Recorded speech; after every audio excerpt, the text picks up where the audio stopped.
Здравствуйте! В эфире телеканала «Итоги дня», в студии Кристина Якупова. Коротко о главных темах вечернего выпуска. Вскрытие рек на территории Якутии ожидается раньше обычных сроков. Идет подготовка к весеннему паводку.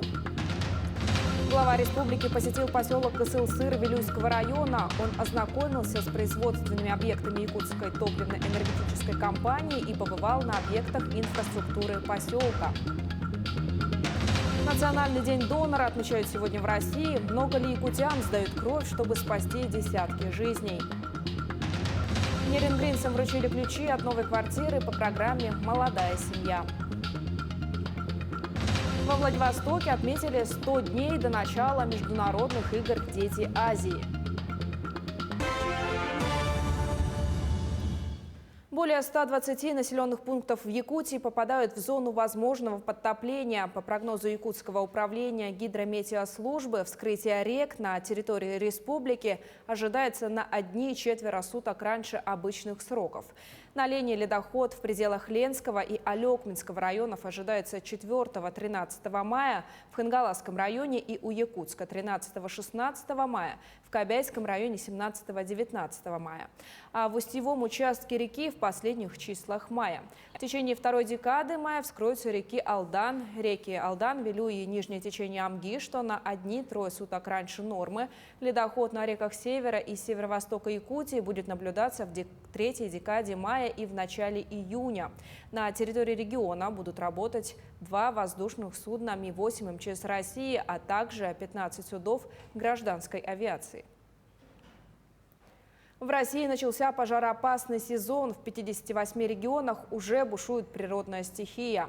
Особый противопожарный режим действует в 14 регионах. Ведется активная профилактическая работа. Особую опасность представляют участки, заросшие травой. В отношении таких собственников предусмотрены меры административного воздействия. По словам инспекторов МЧС России, уже скоро при повышении температур будут вводиться особые противопожарные режимы. При нем устанавливается полный запрет на разведение огня. Сейчас следует убрать сухую растительность и мусор, горючие материалы, сделать запас воды, иметь первичные средства пожаротушения. Торжественная сварка первого стыка магистрального газопровода состоялась в поселке Кысыл-Сыр. Строительство данного объекта обеспечит бесперебойным и безаварийным газом население и предприятия центральных и заречных районов Якутии. Из федерального бюджета на эти цели было выделено 2 миллиарда 800 миллионов рублей. Кроме того, финансирование объекта ведется из государственного бюджета республики и из средств инвестиционной программы «Саха-Транснефтегаз». Завершение строительства газопровода запланировано на 2024 год. Стоит отметить, что начало строительства происходит в рамках программы «100 инфраструктурных объектов республики».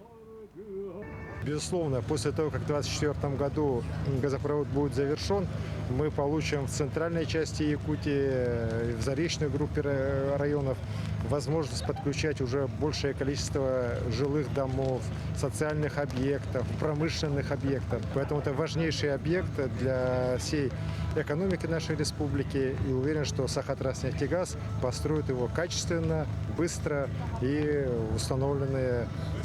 по всем установленным требованиям. Северный завоз всегда находился на особом контроле не только региональных, но и федеральных властей. Важнейшую роль в предстоящей навигации играет готовность флота и плавсостава. Наш корреспондент Иван Лазаренко побывал на Жатайском судоремонтном заводе и узнал о подготовке судов к предстоящему сезону.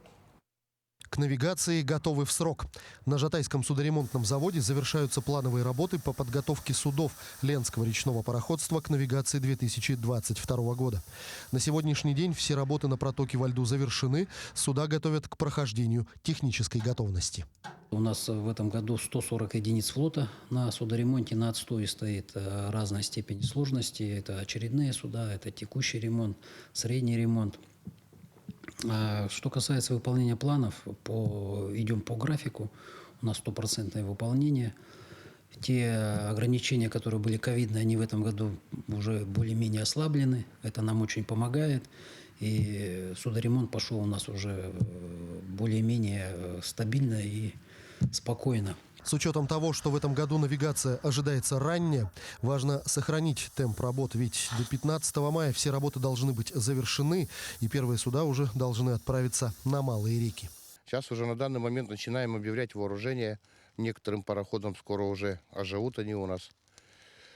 Ранняя навигация обещается, где-то в 20-х числах мая мы должны уже будем подать флот на малые реки. Но не только суда, но и плавсостав к предстоящей навигации уже готов. А это значит, что суда Ленского пароходства выйдут в запланированные рейсы вовремя. Соответственно, грузополучатели, в том числе по северному завозу, будут обеспечены всем необходимым вовремя. Все жизненно важные грузы будут доставлены в полном объеме.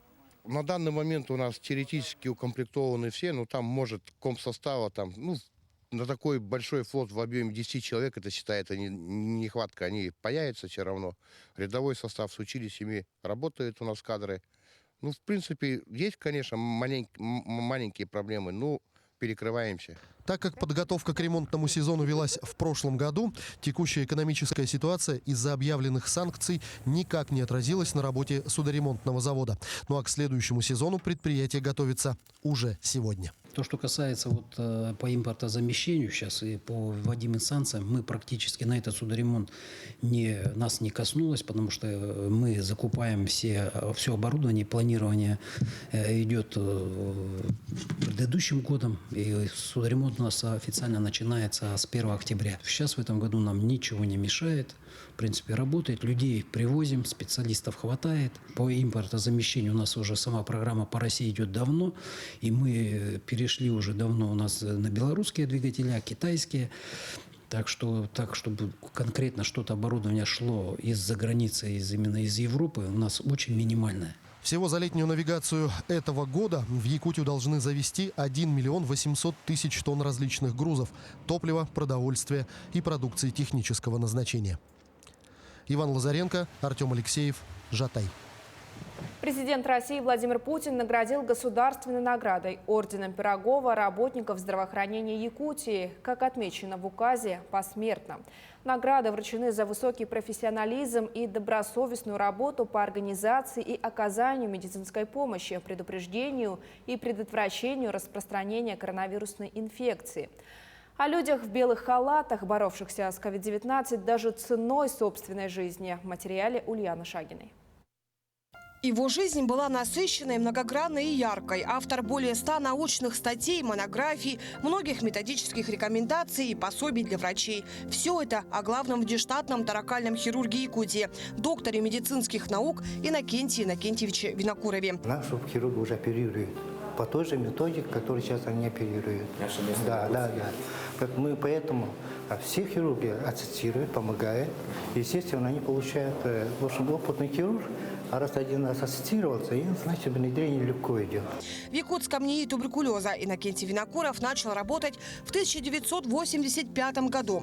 Он впервые в Якутии внедрил многие сложные хирургические методы лечения туберкулеза легких. Имел 4 важнейших патента, один из которых по герметизации культи бронха.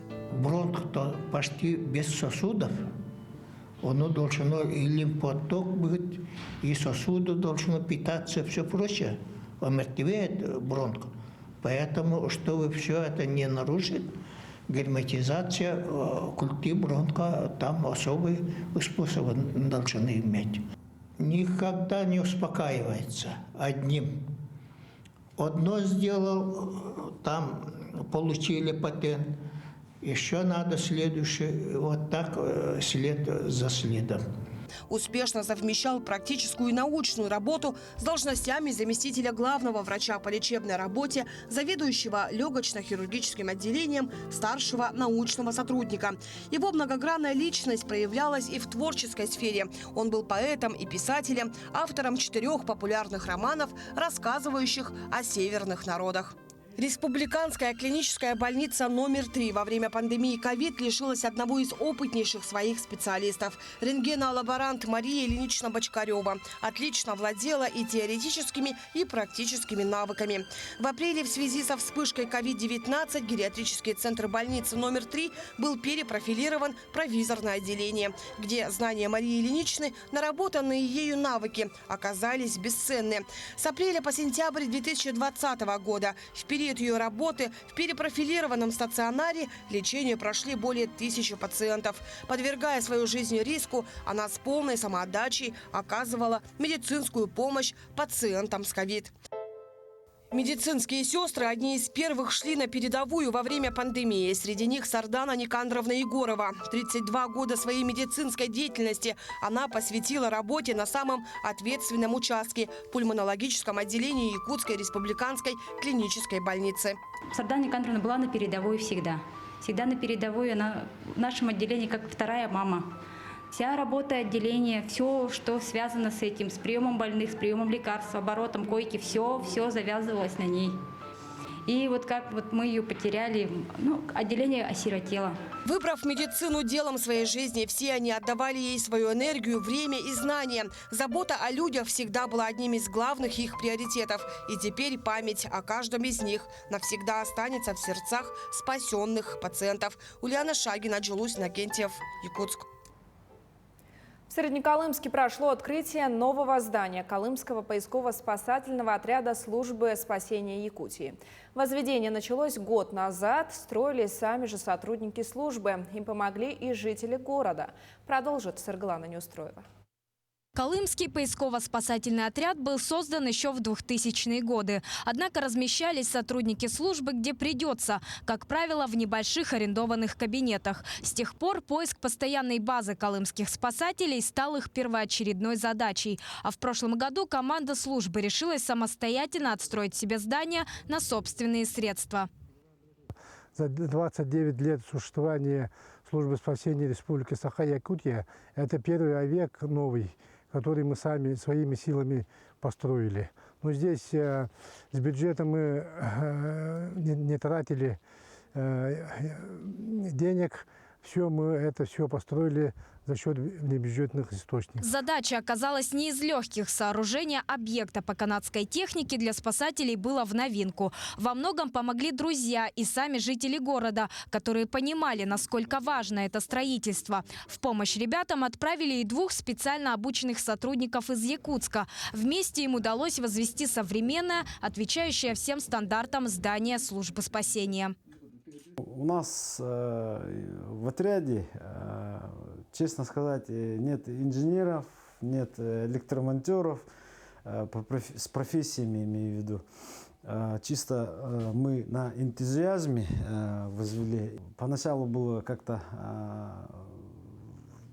чуть-чуть неуверенно, но благо, как сказать, опыт есть опыт. Взяли, показали один раз, и, соответственно, мы уже поняли, самостоятельно уже начали строительство. Успешному завершению строительства во многом, как признаются спасатели, им помогла северная выдержка и воспитание. Если уж взялись, то сделают на совесть. Но это еще не окончание. Будут продолжены работы по отделке фасада, благоустройству, строительству гаража, еще подсобных помещений. В текущем году мы поставили сюда новую технику. В этом году также приобретаем технику, в том числе и тяжелую, поставка которой также планируется сюда, в Среднеколымский отряд. Сегодня многие районы просят, чтобы такие службы открывались во всех районах нашей Якутии. Но пока это у нас не получается.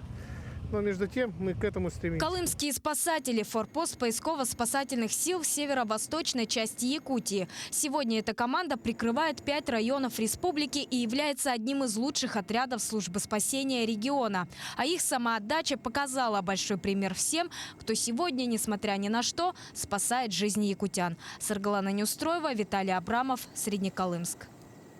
Сегодня в России отмечают Национальный день донора. За одну донацию донор сдает 400 мл крови. А за год станция переливания крови в Якутске заготавливает около 9 тонн крови. А недавно в нашей республике появился первый донор, который перешел на следующую ступень. Стал донором костного мозга. Подробнее о тех, чья кровь спасает жизни, в материале Александра Хавренко. Маленькое резиновое сердце. Для кого-то просто игрушка, а для донора незаменимый помощник. Ежегодно в Центре переливания крови принимают более 9 тонн крови. А это значит, что спасают десятки и даже тысячи жизней. За одну смену через кабинет забора крови проходит более 60 доноров. И с каждым годом количество желающих сдать кровь только растет. Донорская кровь нужна во многих областях медицины. Людям после травм, операций, с онкологическими диагнозами. Несмотря на то, что за каждую сдачу крови положено вознаграждение, многие доноры идут сюда не за деньгами, а по зову сердца. Если ты здоровый человек и хочешь проявить свою активную жизненную позицию, но для того, чтобы стать донором, нужно вначале прийти к этому сознательно, что ты хочешь человеку помочь из чувства сострадания, из чувства помощи. Цель донорства не должна быть получить материальное какое-то благосостояние, а именно помочь человеку в трудной ситуации. В частности, если у человека это болезнь, травма и так далее. Недавно среди доноров Якутии появился и первый донор костного мозга. Петр Пестряков, кадровый донор станции переливания, откликнулся на призыв и встал в реестр доноров костного мозга. Сдал все необходимые анализы, и через какое-то время в Кировском центре переливания крови нашли реципиента, к которому подходят клетки костного мозга Петра. Его пригласили уже непосредственно на забор материала.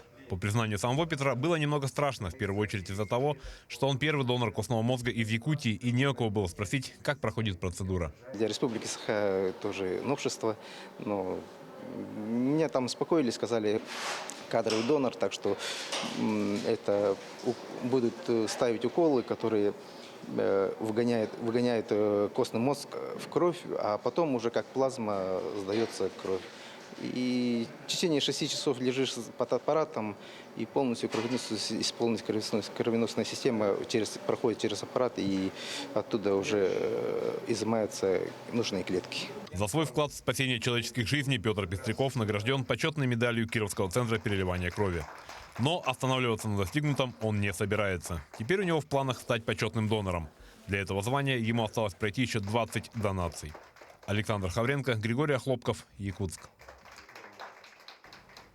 Ключи от новых квартир вручили новоселам в Нерюнгри по программе «Молодая семья». Она создана для тех, кто оформил статус малоимущей семьи или зарегистрировался как лицо, нуждающееся в улучшении жилищных условий. Государство предоставляет возможность приобрести квартиру или построить частный дом. Ирина Жданова встретилась с новоселами. Сейчас мы находимся в квартире у счастливых новоселов. Это семья Ксении и Олега Суржиковых. Вчера глава города Леонид Олейник вручил ключи, и уже сегодня хозяева наводят в квартире порядок. Наша съемочная группа стала первыми гостями в их новой квартире. Ксения, ну расскажите, пожалуйста, как давно вы ждали этого момента? Здравствуйте. Этого момента мы ждали с 2014 года. В 2013 году у нас родилась наша младшая дочь, третья дочь. И мы поняли, что нам нужна помощь города, чтобы расшириться в жилищных условиях. И мы встали на очередь, как многодетная семья. И с 2014 года ждали. И вчера вот мы получили долгожданные ключи. С первых дней приятные хлопоты. Сейчас все свое свободное время Ксения и Олег проводят в новой квартире. Надо навести порядок, привезти и разобрать вещи, расставить мебель. Да, уже посмотрели комнаты, кто в какой комнате, дети, где мы будем жить, где будем собираться, гостей встречать. В семье Суржиковых уже все распланировано. Детская комната, спальня родителей и зал для встречи гостей. Мы уже в мыслях распланировали, где мы что поставим, как и что. И как, конечно, мы начинаем потихонечку все перевозить. И шкафы, и мебель, сейчас вещи, все будем завозить. Ключи от новых квартир от главы города получили 2 семьи. Жилые помещения предоставляются тем, кто признается малоимущим и чей средний душевой доход не превышает установленный прожиточный минимум. В настоящее время в Нерюнгри действует сразу несколько программ по обеспечению жильем. Работа в этом направлении будет продолжена. Ирина Жданова, Захар Головин, Нерюнгри. Пространство для здоровья. Спортивная общественность Якутии призывает горожан проголосовать за благоустройство озера Сайсары и набережной Романа Дмитриева в 202-м микрорайоне. На единой платформе 14 городсреда.ру стартовал региональный этап всероссийского голосования по выбору объектов для благоустройства. Отдать свой голос могут граждане России, достигшие 14 лет. Проекты, набравшие большинство голосов, получат федеральное софинансирование и их реализуют в следующем году. К столетию образования физкультурного движения в Якутии в 2023 году особую важность обретает благоустройство набережной озера Сайсары. Эта территория возле спорткомплекса «Триумф». Проект пропагандирует истинные олимпийские ценности, сохранит память о выдающихся спортсменах, мотивирует молодежь на занятия спортом, говорят спортивные общественники. Здесь у нас возле великого нашего озера Сайсары место хорошее.